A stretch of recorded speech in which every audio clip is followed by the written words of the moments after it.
Hello friends, मैं राहुल कुमार आप सभी लोगों का biology tube Prayagraj technical school master में एक बार फिर से स्वागत करता हूँ।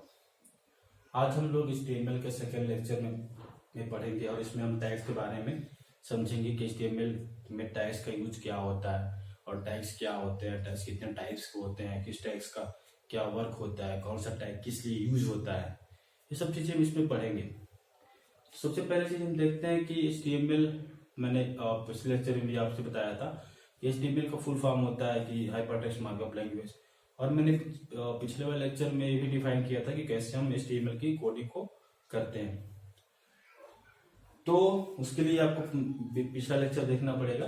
तो आज हम लोग टैग्स के बारे में पढ़ेंगे कि HTML में कौन कौन से टैग्स होते हैं और टैग्स क्या होता है। तो बेसिकली टैग्स क्या होता है? टैग्स कॉम्बिनेशन ऑफ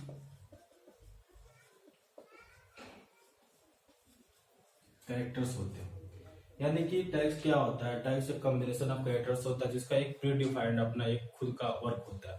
यानी कि यहाँ पे जो भी चीजें लिखी गई हैं, से लिंक हुआ, इनपुट हुआ, इमेज हुआ, HR हुआ, BR हुआ, पर्टिकुलर इसका एक खुद का एक वर्क है। अगर हम BR का यूज करेंगे तो उसकी फंक्शनलिटी अलग होगी, HR की फंक्शनलिटी अलग होगी। हम BR का यूज करके HR के फंक्शनलिटी को नहीं गेन कर सकते। मतलब कि इसका खुद का अपना एक तरीका है, खुद का अपना एक फंक्शनलिटी है। पर्टिकुलर फंक्शनलिटी के लिए ही पर्टिकुलर टैग का यूज करते हैं। तो टैग्स क्या होता है? टैग्स कॉम्बिनेशन ऑफ कैरेक्टर्स होते हैं। टैग्स बेसिकली 2 टाइप्स में डिवाइड किए जा सकते हैं। पहला होता है आपका सिंगलटन, सेकंड होता है आपका pair tag. Singleton tag means कि ऐसा टैग्स जो खुद के टैग्स के अंदर ही क्लोज हो जाए। यानी कि ऐसा टैग्स, किसी भी टैग्स को लिखने के लिए हम इस साइन का यूज करते हैं, इसके अंदर उस टैग को डिफाइन करते हैं। यानी कि ये HTML का टैग्स है। अगर हम इसको इसके अंदर ही क्लोज करते हैं, अगर फॉरवर्ड स्लैश का यूज करते हैं तो फॉरवर्ड स्लैश का यूज पर्टिकुलर और टैग्स को क्लोज करने के लिए यूज होता है।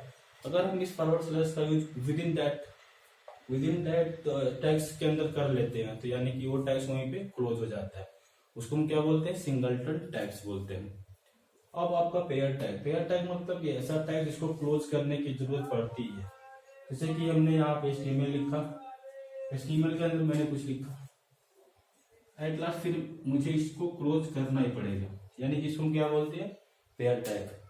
तो ये आपका डिफरेंस हुआ। सिंगलटन टैग मीन्स ऐसा टैग जो खुद के अंदर ही क्लोज हो जाए, जिसको स्टार्ट और एंड एक सिंपल एक टैग के अंदर ही किया जाता है, जिसको हम क्या बोलते हैं? Singleton tag. और ऐसा टैग जो दूसरे टैग में क्लोज होता है, यानी कि HTML आप देख रहे हो यहाँ पे क्लोज हो रहा है, तो क्या होगा? आपका पेयर टैग होगा। और BR आप देख रहे हो, BR इसके अंदर ही क्लोज हो रहा है, तो ये आपका सिंगलटन टैग होगा। तो यहाँ पे आप देख रहे हो BR, param, HR, source, image, track, input, link, meta character. ऐसे ही doctype, HTML, body, header, title, HTML और सारे भी टैग्स होंगे,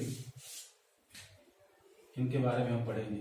वैसे जो सिंगलटन टैग्स होते हैं वो इतने टैग्स होते हैं, इसके अलावा कोई भी सिंगलटन टैग्स नहीं होते। यानी कि BR किस लिए यूज होता है? तो लाइन को ब्रेक करने के लिए। पैरम्स तो पैरम को डिफाइन करने के लिए। HR किस लिए? HR अगर आप चाहते हैं कि हॉरिजॉन्टल लाइन चाहिए आपको तो हम HR का यूज करते हैं। ऐसे ही BR होता है। BR का यूज किस लिए होता है? अगर आप चाहते हैं कि वर्टिकल लाइन यानी कि इस टाइप का लाइन ड्रॉ करने के लिए तो BR टैग का यूज होता है। लिंक क्या होता है? जैसे कि आप चाहते हो कि एक्सटर्नल CSS या एक्सटर्नल JS का यूज करना। ये समझो इस चीज को कि CSS किस लिए यूज होता है। तो CSS बेसिकली किसी भी पेज को स्टाइलिश करने के, जैसे कलर देने के लिए, उस पर इमेज लगाने के लिए, और उसको पर्टिकुलर डिफाइन करने के लिए, या उसको अलग चीजें इससे एनिमेशन लगाने के लिए, और उसको शैडो देने के लिए, इंडेंट कलर करने के लिए, ये सब चीजों के लिए आपका CSS यूज होता है। तो CSS के बारे में हम लोग को ज्यादा पढ़ना नहीं है, क्योंकि इस ओ लेवल के सिलेबस में CSS के बारे में ज्यादा जानकारी नहीं है। और आपके सिलेबस में CSS लगभग थोड़ा सा है, जैसे कलर कैसे करते हैं, ये सब चीजें हैं उसमें। उसके बारे में हम लोग आगे देखेंगे। CSS का फुल फॉर्म भी बताएंगे। CSS का फुल फॉर्म होता है आपका कैस्केडिंग स्टाइल शीट। तो उसके लिए आपको परेशान होने की जरूरत नहीं, क्योंकि CSS आपके सिलेबस में बहुत कम चीजें हैं, बहुत कम अमाउंट में है। लेकिन जो टैग्स है, HTML के जो टैग्स हैं, उनको हमको पढ़ना है, देखना है और समझना है, और उसके थ्रू अपनी कोडिंग को भी करना है। ठीक है। तो सबसे पहले चीज हम क्या देखते हैं? कि सिंगलटन टैग्स में मैंने क्या बोला कि ऐसा टैग जो अपने अंदर ही क्लोज हो जाए उसको हम क्या बोलते हैं, singleton tag. Singleton tag basically इतने ही होते हैं, इससे अधिक सिंगलटन टैग HTML में नहीं होते हैं। तो BR किस लिए, लाइन को ब्रेक करने के लिए, HR हॉरिजॉन्टल लाइन करने के लिए, इमेज को शो करने के लिए, ट्रैक किसी भी चीज को ट्रैक करने के लिए, इनपुट यानी कि फॉर्म क्रिएट करने के लिए इसकी सबसे ज्यादा जरूरी चीज आपका इनपुट है, जो आपका प्रोजेक्ट, प्रैक्टिकल और वाइवा में इससे ज्यादा क्वेश्चन पूछे जाते हैं। VR वर्टिकल लाइन ड्रॉ करने के लिए, लिंक यानी कि एक्सटर्नल CSS को अपने पर्टिकुलर HTML में लिंक करने के लिए, मेटा कैरेक्टर से यानी कि अगर आप चाहते हो कि आपके पेज में मेटा डेटा लिखें तो उसके लिए मेटा टैग का यूज होता है। क्वेश्चन पूछा गया है कि मेटा टैग किस लिए यूज होता है, तो मेटा टैग आपका मेटा डेटा यानी कि पेज के मेटा डेटा से पेज में कौन कौन से कीवर्ड है, पेज का ऑथर कौन है, पेज किस लिए एब्स्ट्रैक्ट है, उसके लिए आपको मेटा टैग का यूज करना होता है। मेटा टैग हमेशा हेड टैग के अंदर आता है। तो मेटा टैग मतलब कि किसी भी पेज के बारे में आपको मेटा इंफॉर्मेशन देना है, यानी कुछ इंफॉर्मेशन देना है, ये पेज किस लिए है और इस पेज को किसने बनाया है और इसका कीवर्ड क्या क्या है। जैसे कि मैंने एक पेज बनाया, उसमें मैंने किसी जॉब रिलेटेड मैंने एक पेज बनाया, जैसे सरकारी टाइप का हुआ, तो मैं उसमें डिफाइन करूंगा मेटा टैग के अंदर कि मेरा पेज क्या करता है। तो मेटा टैग क्या करता है, पर्टिकुलर उस पेज का डेटा यानी कि उसका इंफॉर्मेशन हमको प्रोवाइड करता है।